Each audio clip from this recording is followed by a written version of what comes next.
نروح بس مع زميلنا الشيف شعبان ولقاء مع الكابتن سيد عبد الحفيظ. تحياتي ليك يا كابتن ايمن ولضيوفك ولكل مشاهدي قناه النادي الاهلي في كل مكان. بعد فوز اليوم النادي الاهلي على فريق انبي ب3 اهداف مقابل لا شيء، الاهلي مع موسيماني شكل تاني ما شاء الله ما شاء الله. نمسك الخشب مع مدير كره يعني نجم مصر والنادي الاهلي الاهلي مع موسيماني شكل تاني ما شاء الله. نمسك الخشب حاجه ما شاء الله. كوره الاهلي بيلعب كوره من زمان بقالنا فتره كنا بنكسب، بس الجماهير الاهلي عاوزه الاداء. النهارده في الحمد لله مكسب وفي اداء كمان الحمد لله. طبعا يمكن نتيجه مهمه برضو في اطار استعدادنا وتحضيرنا لمباراه الوداد. يعني الاداء يمكن الشوط الاولاني كان اكثر من ممتاز ورائع كمان. يعني الشوط الثاني طبعا يعني على فترات، لكن انت برضو بتلعب كورتك وبتبني هجمتك وبتفنش هجمتك وتحركات في كل مكان في الملعب. يعني الحمد لله طبعا على كل شيء. يعني يبقى بس ان احنا كمان مباراه بيراميدز ان شاء الله الرحمن، وبعد كده نسافر على المغرب باذن الله. اصابات كتير قوي وضغط المباريات، وكل 3 4 ايام ماتش، ويمكن كل 3 ايام ويومين كمان بقى ماتش. ايمن اشرف النهارده بيخرج مصاب، الاول طمنا عليه. لا ايمن، احنا اي حد بمجرد بس ما بيحس بحاجه، يعني يا دوبك بس ما بيشعر بحاجه خلاص بنغير على طول. يعني ايمن اول ما قال لي ان السمانه بدات يا دوبك تتقل على طول كده، فالراجل راح مطلعه على طول.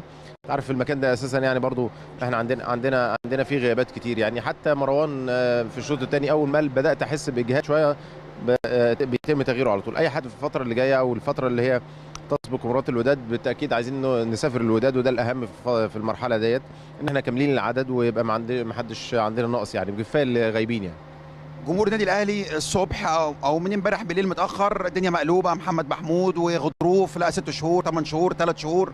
فين الحقيقه؟ محمد محمود عمل رباط صليبي مرتين ورا بعض ورجع بيقولوا فيه غضروف، فعلا الكلام ده صح ولا غلط؟ محمد محمود يمكن جاله رباط صليبي في مباراه سموحه من حوالي فتره طول السنه اللي فاتت يعني، وبعد كده حظه في بعد ما رجع جاله رباط صليبي في الرجل الثانيه مش في نفس الرجل. يعني كان من حوالي شهر كده كان بدا يشتكي في بعض الالام في الحركه في الترنات اللي بيعملها في داخل الملعب. يعني من خلال تواجده كان بينزل على فترات التسخين مع المجموعه ومع الفريق، وبعد كده بدا يقول انا يعني بحس بحاجه في الحركه مش الامر الطبيعي بالنسبه لنا. فسافرنا للدكتور اللي عمل له عمليه في المانيا، قال ان مفيش مشكله وان هو هياخد حوالي 3 اسابيع او اقل من كده بشويه ويكون راجع تاني. هو عايز يعني يقوي العضلات اللي حوالين الركبه، ده كان رايه يعني الراجل اللي عمل له العمليه هناك. يعني لكن لما رجع هنا تاني بدا حتى بعد ال3 اسابيع يقول لي دكتور خالد ان هو برضه بيحس بنفس الالام. عرضناه طبعا على دكتور احمد عبد العزيز رئيس اللجنه الطبيه عندنا في النادي، فالراجل اوصى ان هو يعمل له عمليه، وبالفعل عملها امبارح عمليه في الغضروف. يعني محمد لسه صغير والمستقبل لسه قدامه، يعني ان شاء الله الرحمن يرجع بشكل كويس. هو شخصيه يعني انا طبعا من اكتر الناس اللي متضايقه، مش عايز اقول حزينه لان ده بيحصل في الكوره يعني، لكن متضايقه لغياب واحد من العناصر المبشره جدا في المستوى الفكري والمستوى المهاري. يعني لكن ان شاء الله الرحمن العمر لسه قدامه كبير وطويل، ان شاء الله الرحمن يرجع بشكل كويس. المهم يعني يغيب شهر يغيب 2 يغيب 3، المهم لما يرجع ما يكونش فيه اي الم. يعني ده المهم بالنسبه لنا وده اللي احنا قلناه. يعني طيب يعني لسه مده الغياب مش هتبان دلوقتي؟ لا مش عايز احدد هي ايه بالظبط. يعني انا عايزه يبقى سليم 100%، يعني لعيب مستقبل عنده مستقبل كويس. طبعا يعني مع احترامي لكل الاراء. يعني طبعا ما حدش بيفتكر انت غبت قد ايه، اول ما بتنزل بيفتكر ادائك يعني في الملعب. يعني انت بتلعب بشكل كويس، جريتك كويسه، مفيش اي حاجه، حركتك كويسه، ادائك كويس، ما حدش يقول ده غايب بقاله 6 7 شهور.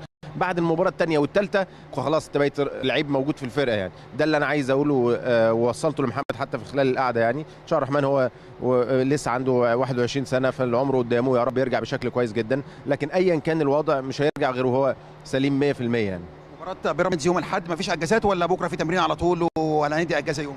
عندنا اجازه الجمعه، هنتمرن بكره. طبعا جالنا يعني مش جواب، جالنا عده نقاط وبنود لازم نلتزم بيها من الاتحاد الافريقي. لازم ملف كامل لكل لعيب يعني مسافر المغرب، ملف كامل مش خاص بس بالBCR اللي هيعملها او التحاليل اللي هيعملها، لا كمان فيها رسم قلب وحاجات خاصه بالتحاليل الطبيه. يعني درسناها امبارح انا ودكتور خالد محمود، وبكره ان شاء الله الرحمن هيبقى عندنا تمرينه صغيره واستشفاء بالتاكيد، وبعدين عندنا مسحه هتبقى خاصه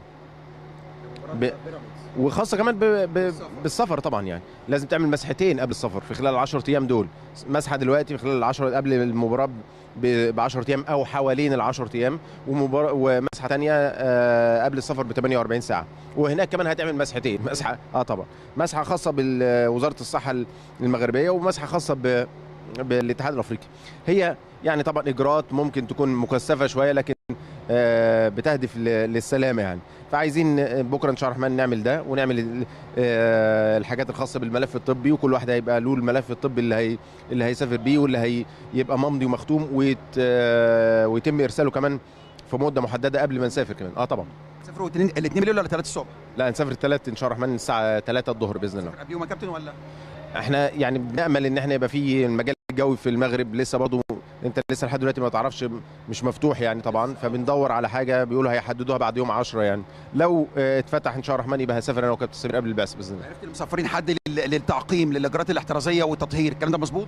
مسافرين طبعا، يعني هي تفاصيل صغيره بالتاكيد لكن مهمه جدا، مهمه جدا جدا في ظل اللي انت بتشوفه دلوقتي او اللي انت بتسمعه. هناك كمان الاعداد اكتر من هنا بكتير الحمد لله. طبعا هنا الاعداد محصوره وكويسه الحمد لله رب العالمين.